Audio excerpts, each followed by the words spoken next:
남겨놓고 한 해를 아름답게 마무리하는 우리 모두가 됐으면 하는 마음이 간절합니다. 성경을 보면 이 성경 66권은 분명 하나님 말씀이고 또 하나님의 음성이고 그리고 이 성경은 곧 생명입니다. 동시에 하나님이십니다. 이 성경 말씀은 곧 하나님이시다. 믿습니까? 요한복음 1장 1절 말씀 보면은 태초에 말씀이 계시니라.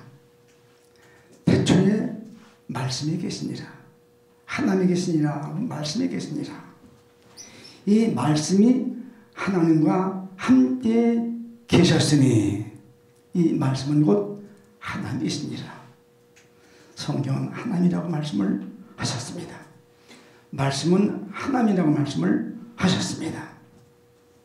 그런데 이 성경을 보면은 이 전체가 다 이스라엘 역사를 가지고 이스라엘 나라의 역사를 가지고 계시해 주신 바로 약속이고 명령이거든요. 그렇기 때문에 이 이스라엘 역사는 바로 하나님 중심, 말씀 중심, 아니 성전 중심 할 때에 나라가, 가정이, 개인이 아주 번성했던 것을 볼 수가 있습니다. 성경 전체가 이스라엘 민족들이 하나님 말씀 중심하고 성전 중심의 생활했을 때에 그 나라가 평안했고 가정이 평안했고 우리 삶이 아름다웠던 것을 볼 수가 있습니다. 그러나 정반대로 이스라엘 민족들이 하나님 떠나고 말씀 떠나고 또 이들이 성전 중심하지 아니하고 살 때에 그 나라가 역시 가정이 개인이 쇠퇴했던 것을 볼 수가 있습니다. 이스라엘 역사입니다. 우리가 90%가 루터교였던 독일, 그러니까 90%가 바로 주님 믿던 나라가 독일이었습니다. 그런데 그 나라가 다 전체가 다 거의 예수 믿다 보니까 성전 중심하다 보니까 부유해졌어요. 풍성해졌어요. 그러다 보니까 이 신앙도 교회도 바로 자꾸 물질 세계로 물러 이렇게 변해가면서 말씀을 떠나다 보니까 거기에서 무엇이 나왔느냐? 히틀러라고 하는 악마 같은 정치인이 나왔다는 사실입니다. 역사입니다. 이게 우리에게 주시는 교훈이 그 증거인 것입니다. 또 한 가지 이제 소련, 러시아죠. 러시아가 한때 기독교가 바로 국교였습니다. 러시아가 세계 경제 대국으로 있을 때는 바로 그 나라가 이 기독교가 국교였어요. 국교. 우리 한국은 처음부터 뭐 불교가 국교였다고 하지만은 러시아는 기독교 국교였어요. 굉장히 화려했습니다. 부유했습니다. 이렇게 부유하다 보니까 기독교인들만 되면은 국가의 혜택이 있고 뭔가 자기들의 돌아온 유익이 있다 보니까 다 믿은 거예요. 그래서 국교를 만들었어요. 그런데 그 나라가 부유하다 보니까 교회가 또 물질로 풍성하다 보니까 하나님 중심, 말씀 중심 아닌 세상 중심, 물질주의로 이렇게 변질되다 보니까 그 나라가 쇠퇴져서 지금은 참 어렵게 힘든 나라가 됐습니다. 그 나라가 경제대국이 있을 때 얼마나 부유했느냐 하는 사실을 저는 가서 눈으로 똑똑히 봤습니다. 그 소련이라는 나라를 가보면요, 그 당시에 그 화려했던 그 건물들, 건축들이요, 화려했어요. 레닌그라드라고 하는 그 도시를 가보면요, 그 이삭 선전, 아브라함의 아들 이삭 기념한 성전이 있어요. 그 성전을 딱 가면 나눈이 입이 물러져요. 얼마나 화려하고 아름다운지. 그 성전은요, 우리 마냥 이렇게 벽돌을 사가지고 이렇게 하는 것이 아니었어요. 전체가 다 앞뒤로 금을 내가지고 금으로 된 건물입니다. 화려합니다. 그 안팎으로 천주가 성경 66권의 모든 사건들을 조각으로 해놓은 조각. 예를 들어서 성만창신 같은 거 조각 다 있는 조각이 금으로 된 조각이에요. 얼마나 화려한지 솔로몬이 졌던 성전 못지않게 졌더라고요. 이렇게 참 경제적으로 부유했던 나라, 이렇게 훌륭한 나라였구나. 그때 언제냐? 기독교가 국교로 있을 때였음을 볼 수가 있습니다. 그런데 그 나라에서 무엇이 나오느냐? 공산주의라는 것이 나왔어요. 공산주의가 거기서 나왔습니다.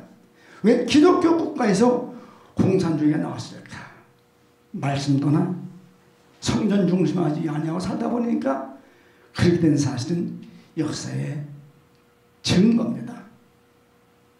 가본 사람들만은 입을 놀리지 않을 수 없는 그런 나라입니다. 저는 거기 가서 바로 제가 간 원인은 그냥 놀러간 것이 아니었어요. 이북의 고위층 간부 김명세라는 아이가 고위층 간부가 러시아에 와서 유학하다가 우리 친이교 선교사한테 전도받고 그가 예수를 믿었어요. 그러다 보니까 이제는 죽여라 해서 죽게 돼가지고 피신당할 때 개를 데리러 제가 갔었어요. 우리 한국에서 그 애를 피신시할 때 여의도 침례교회에서 서울의 큰 교회들 모두가 다 데려오려고 했는데 결국은 나라에서 정령 저 개인에게 줬어요. 그래서 제가 개인을 혼자 가가지고 말도 못하는 내가 그날에 가가지고 그 아이를 건져오는데 걔가 사는 아파트가 12층인데 그놈이 올라갔다가 다시 내려가 걸어 내려가지고 몇 층 갔는지 알 수가 없어요. 교회를 찾아가지고 오는데 러시아 대사관 가서 결국 걔 인수해가지고 데려와서 우리 신내신학대학교 대학원 입학시키고 우리 총장 당시에 허락받아가지고 무료로 돈 없이 공부해서 졸업을 했어요. 제가 실수한 것이 하나 있어요. 데려왔으면 끝까지 걔가 책임을 져야 되는데 신학교 공부하니까 기숙사에 사니까 그냥 방치했던 사실입니다. 그런 어느 날 보니까 이 아이를 데려가는 교회가 많아진 거예요. 여기저기서 초청해가지고 간증을 넣는 거예요. 그래 보니까 이놈이 없어요. 한문 서울로 연막 다녀요. 그러다 보니까 우리 어디요? 구제 도마동 아니죠? 어디요? 대석침례교회 간증한 데서 제가 쫓아갔어요. 갔더니 걔가 하나 왔는데 이 바바리 코트를 입은 사람들이 딱 들고 왔다 갔다 하는데 보니까 시상의 것이. 그러니까 이미 여기 와가지고 있을 때 벌써 한국에도 사람 붙여가지고 24시간 지키는 것을 제가 봤어요. 그런데 졸업하고 나서는 간 곳이 없었어. 죽었는지 살았는지 몰라. 어쨌든 그렇게 해서 갔다 왔는데 가서 간증히 보고 와야 되겠다 해서 러시아에 당시에 부유했을 때를 한번 쭉 돌아왔는데 건물들이 말이에요. 그때 지은 건물이 얼마나 화려한지. 이렇게 화려했던 경제대국이 바로 세속으로 되면서 세상 속화되면서 물질로 이들이 떨어지면서 나라는 아주 쇠퇴적으로 된 사실을 우리는 지금 보고 있고 느끼고 있습니다. 그런데 그 저 똑같은 방법인데요. 우리 한국이 여러분 세계에서 가장 가난한 나라다가 한국이었습니다. 다시 말하면 존재감이 없던 나라가 한국이었어요. 그 증거가 바로 뭐냐면 우리 한국은 전쟁으로 여기까지 왔던 나라가 아닙니까? 6.25 사변 이후는 전쟁이 없었지요. 그런데 6.25 이후에 이승만 대통령 되고 외교관이 해외를 나가면 어디서 왔느냐가 코리아에서 왔다고. 코리아라는 나라가 있느냐고.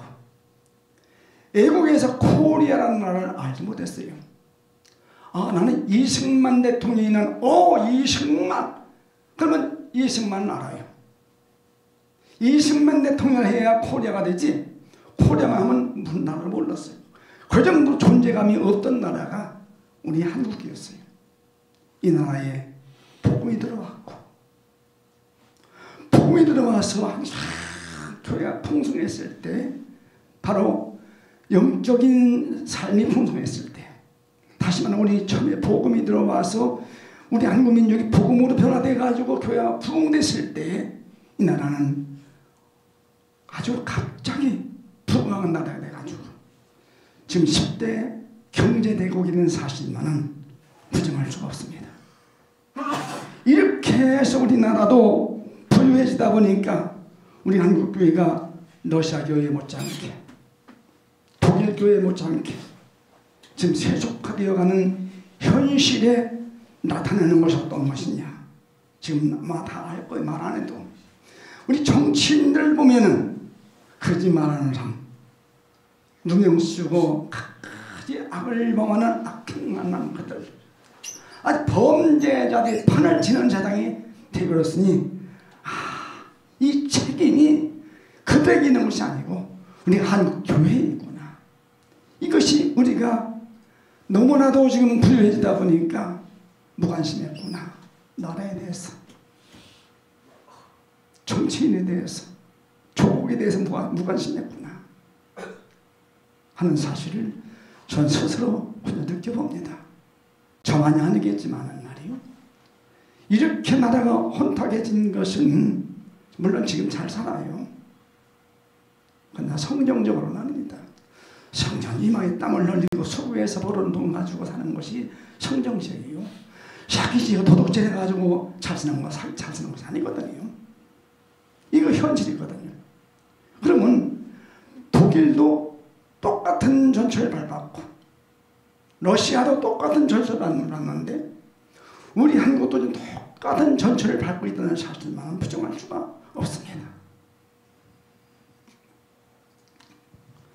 그렇기 때문에 저는 오늘 아침에 좀 시간이 좀 가더라도 말씀드리고 싶은 것은 우리 세종 충문교회는 우리 충문교회는 본당이나 세종이나 13개 협력교회나 우리 충문교회니까 우리 충문교회는 주님 오실 때까지 할렐루야 주님 부르실 때까지 우리의 교회가 하나 되어야 할 줄로 믿습니다.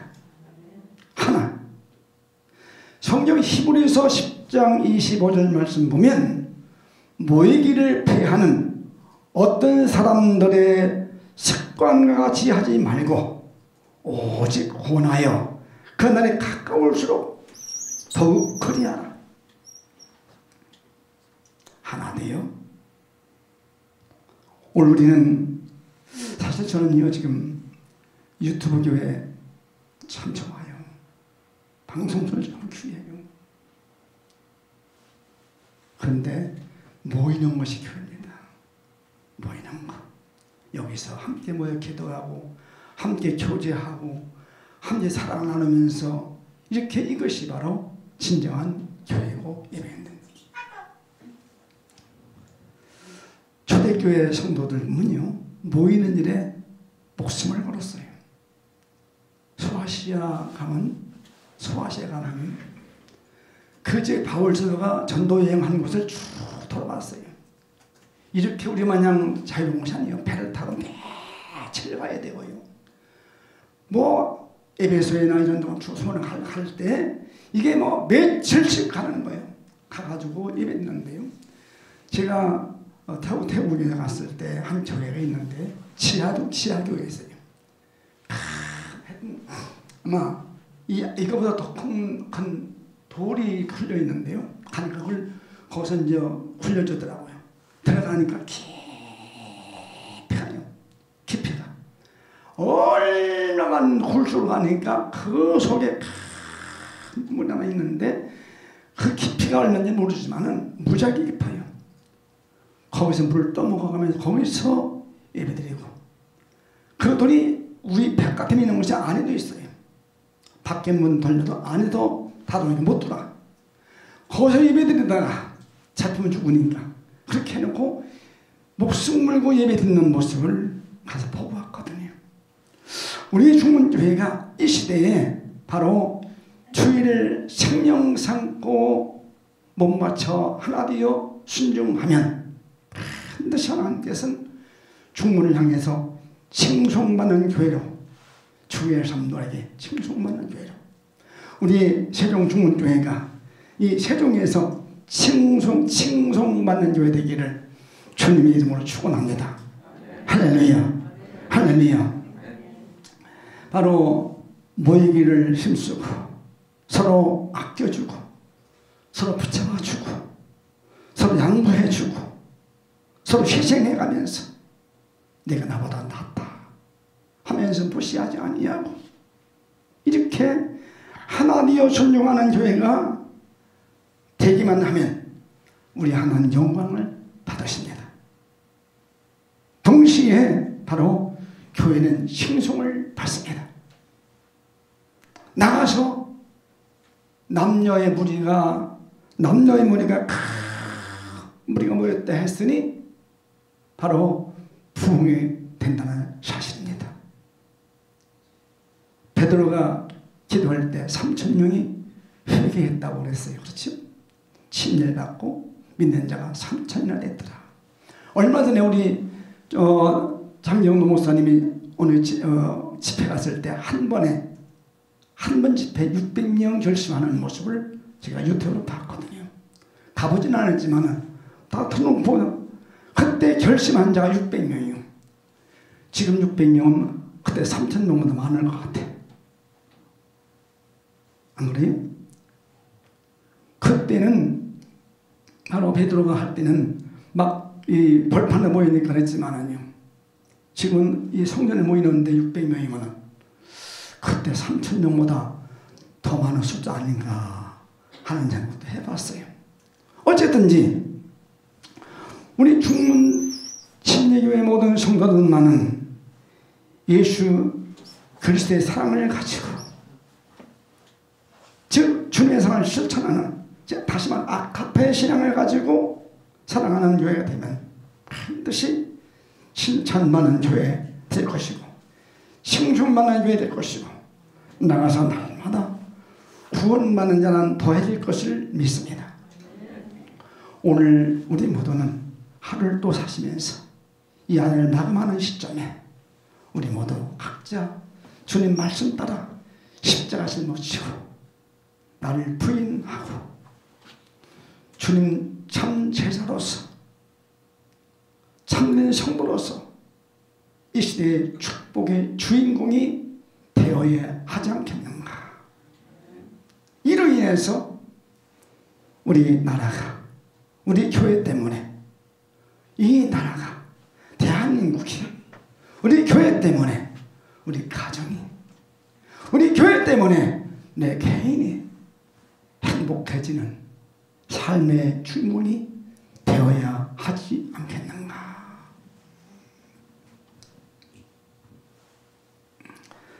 사도행전 2장 40절 보면 바로 패악한 세대에서, 이 패악한 세대에서 구원을 받으라 말씀을 하셨고, 41절 가보니까 바로 그 말을 받은 사람들이